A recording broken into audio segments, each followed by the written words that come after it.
明天见。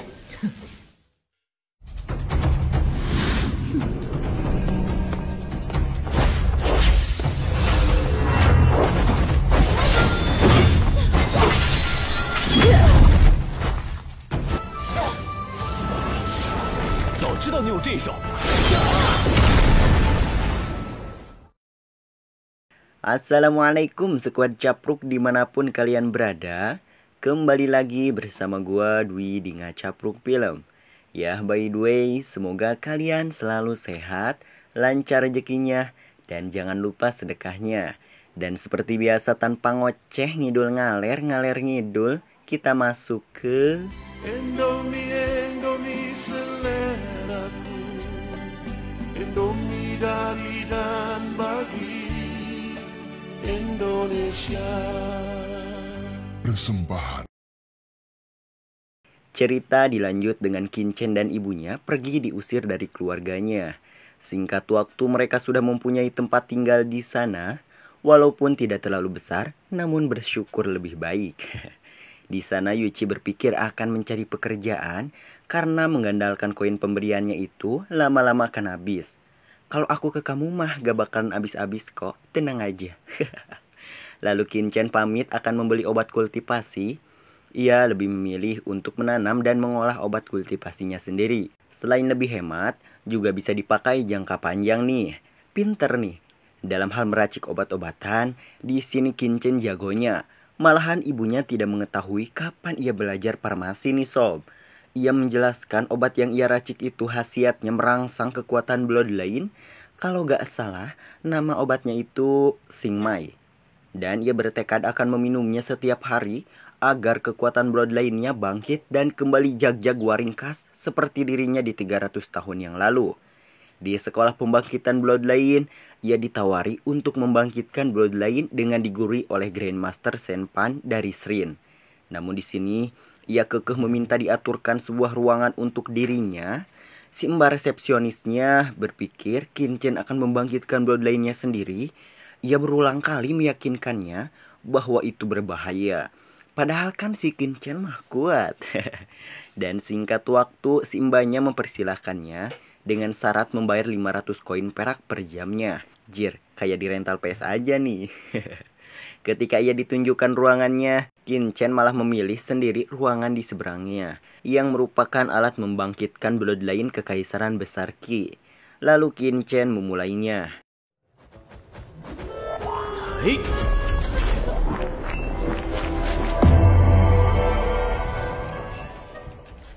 Namun di percobaan pertama, ia sama sekali tidak merasakan kekuatan bloodline-nya.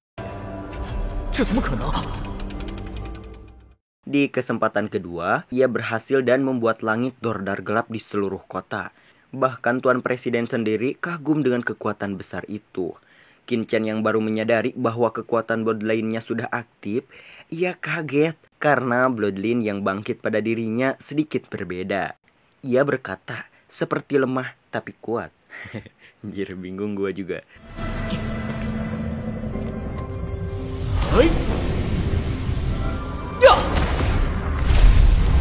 Setelah mencoba kekuatan bloodline-nya, waktu billingnya habis. Ia memilih untuk kembali lain waktu. Sebenarnya Kincen bingung nih. Dah lebar atuh 500 koin ge. Singkat cerita, si Liu Tong datang dengan marah-marah pada si mbak resepsionis.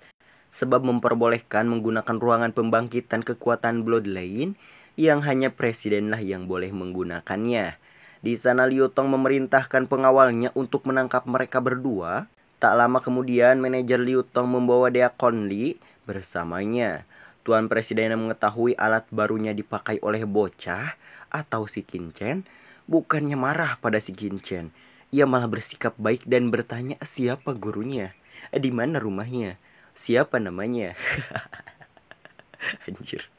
Di sana Deacon Li sangat-sangat kaget karena Tuan Presiden bisa seramah itu kepada si Kincen. Ia meminta bantuan Kincen untuk mengajarkannya cara kerja alat itu. Dikarenakan ia tidak begitu mengerti tentang alat itu,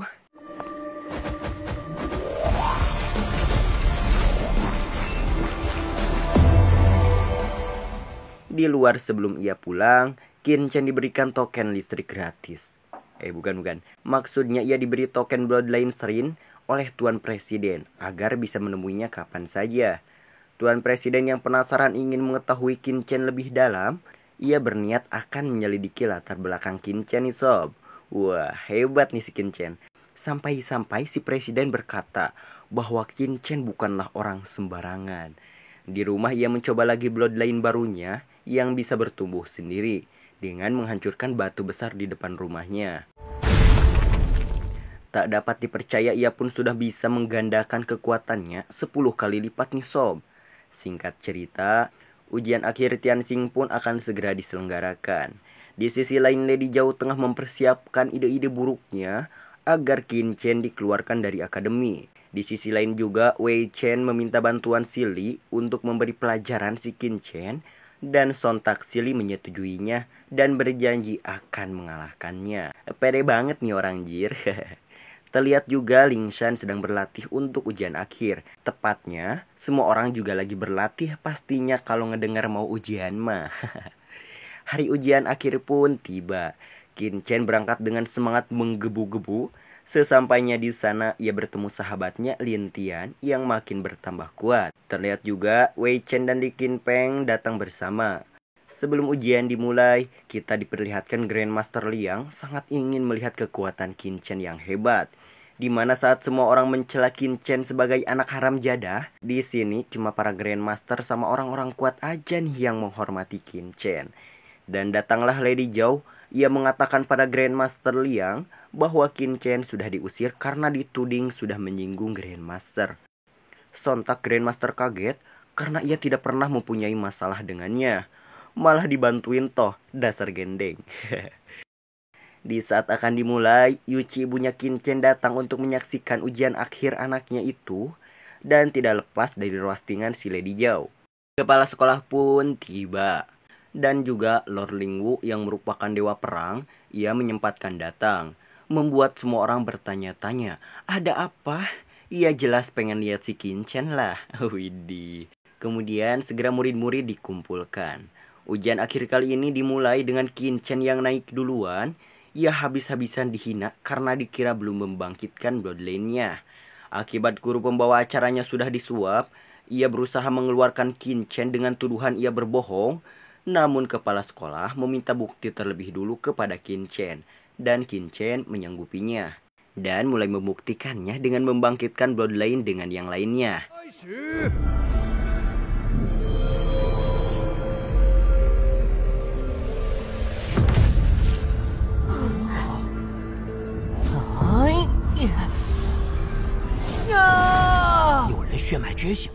Dan secara liciknya alat Bloodline yang diberikan pada Qin Chen sudah rusak.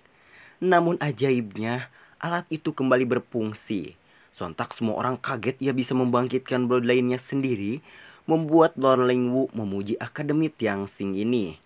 Dan terlihat Qin Pen juga menepati janjinya, karena sebelum Qin Chen memperlihatkan Bloodline-nya, ia berani bertaruh dengannya.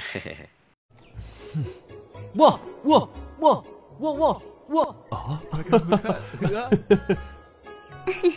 Ujian pun lanjut dengan memanah sasaran besi. Semuanya terlihat kesusahan karena sasarannya dilapisi formasi roh. 这一回我要一雪前耻。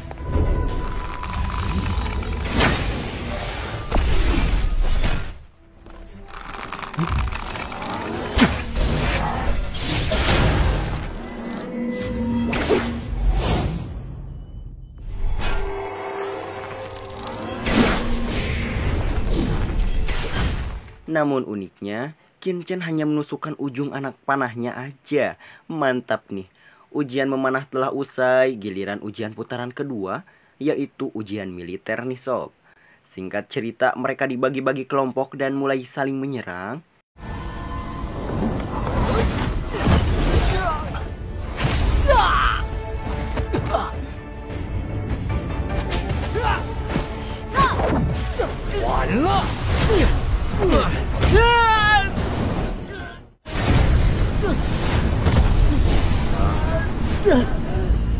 Melihat Lin Tian, sahabatnya kalah dan terluka, Qin Chen marah. Sampai-sampai aura petirnya keluar dan menyerang orang di dekatnya.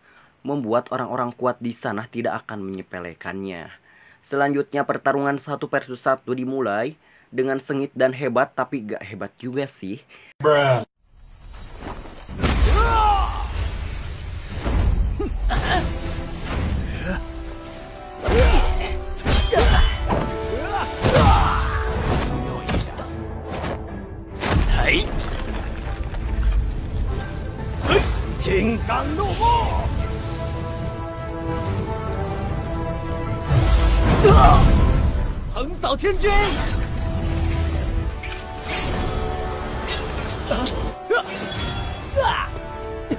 Dan sampai saat dimana Qin Chen bertarung melawan Qin Pen, yang ternyata sudah direncanakan Hisob sama si Lady Zhao, si wanita Cangkudu. Segala serangan si Qin Pen sama sekali tidak berdamage kepada Qin Chen.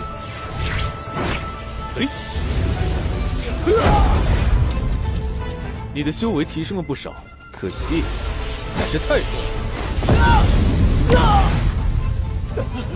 Situasi kini terbalik. Bagian si Qin Chen yang meroastingnya nih. Berbalik juga kan? Sekalipun si Qin Pen mengeluarkan jurus tonjokan legendaris, tidak menghambat Qin Chen sama sekali.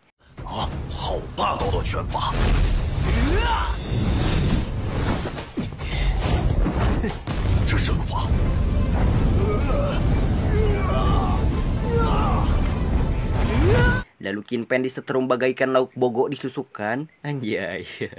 Ia pun kalah dengan mudah.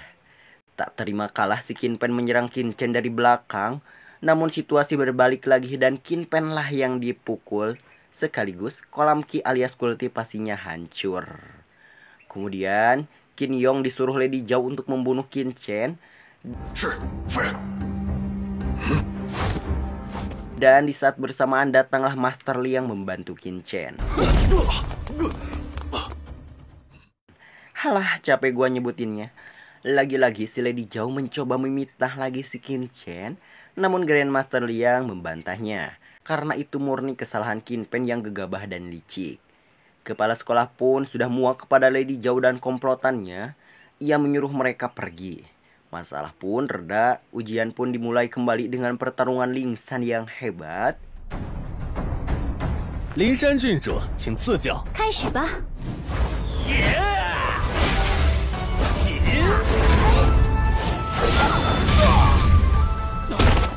Singkat cerita, Qin Chen masuk ke semifinal dengan melawan Ling Shan.